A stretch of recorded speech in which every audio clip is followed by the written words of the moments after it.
Hi friends, welcome to easy cooking and crafting. ఈరోజు నేను rainbow caramel popcorn ఎలా చేసుకోవాలో చూపిస్తాను. ఇది పిల్లలైనా పెద్దవాళ్ళైనా చాలా ఇష్టంగా తింటారు. ఇప్పుడు ప్రాసెస్లోకి వెళ్ళిపోదాం ఎలా చేసుకోవాలో. దీనికి ముందుగా ఒక గిన్నె పెట్టుకొని దానిలో 3 టేబుల్ స్పూన్స్ ఆయిల్ వేసుకోవాలి. ఫ్లేమ్ అనేది మీడియం టు లో హీట్ మాత్రమే పెట్టుకోవాలి. మీరు కావాలంటే కుక్కర్లో అయినా చేసుకోవచ్చు ఇది.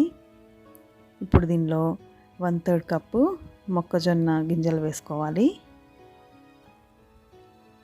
ఇవి మరి హై హీట్లో పెట్టుకుంటే మాడిపోతాయి, అందుకే మీడియం టు లో హీట్లో పెట్టుకోవాలి.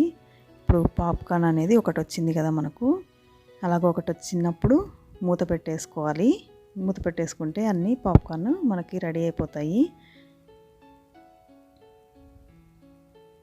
మధ్య మధ్యలో ఒకసారి ఇలాగా మొత్తము కలుపుకుంటుండాలి, లేదంటే పాప్కార్న్ అవ్వవు, అవి అట్లాగే ఉండిపోతాయి అన్నమాట సీడ్స్.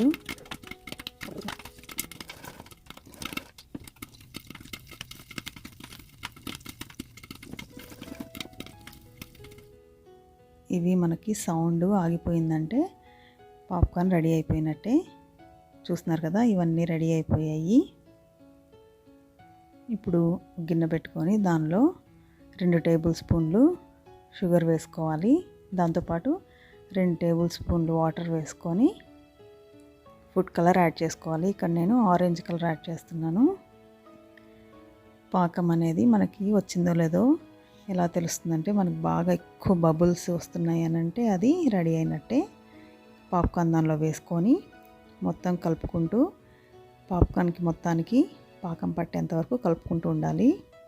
ఇప్పుడు దాన్ని ఒక బటర్ షీట్ వేసుకొని దాని మీద ఈ పాప్కార్న్ మొత్తం వేసుకొని మొత్తం స్ప్రెడ్ చేసుకోవాలి. ఇది చల్లారిపోయాక బాగా విడివిడిగా వచ్చేస్తాయి. సేమ్ ప్రాసెస్లో నేను వేరే ఫుడ్ కలర్ వేసి కూడా చూపిస్తున్నాను. సేమ్ 2 టేబుల్ స్పూన్ షుగర్ వేసుకొని 2 టేబుల్ స్పూన్స్ వాటర్ అన్నిటికీ సేమ్ క్వాంటిటీ వేసుకోవాలి. ఇక్కడ నేను గ్రీన్ కలర్ వేసాను, తర్వాత పింక్ కలరు, లాస్ట్లో ఎల్లో కలర్ వేసాను. మీరు ఎన్ని కలర్స్ కావాలంటే అన్ని కలర్స్ సేమ్ ప్రాసెస్ చేసుకోవచ్చు. చూస్తున్నారు కదా, ఎంతో కలర్ఫుల్గా ఉండే క్యారమెల్ పాప్కార్న్ రెడీ అయిపోయింది. ఇవి టేస్ట్ కూడా చాలా బాగుంటాయి. బయట మనకు క్యారమెల్ పాప్కార్న్ కాస్ట్ చాలా ఎక్కువ. మీరు కలర్ వద్దు అనుకుంటే అది లేకుండా ఇంట్లోనే క్యారమెల్ పాప్కార్న్ ఈజీగా చేసుకోవచ్చు. మీరు కూడా నా రెసిపీ ట్రై చేయండి. మీకు నా రెసిపీ నచ్చినట్లయితే నా ఛానల్ సబ్స్క్రైబ్ చేసుకోండి. Thank you for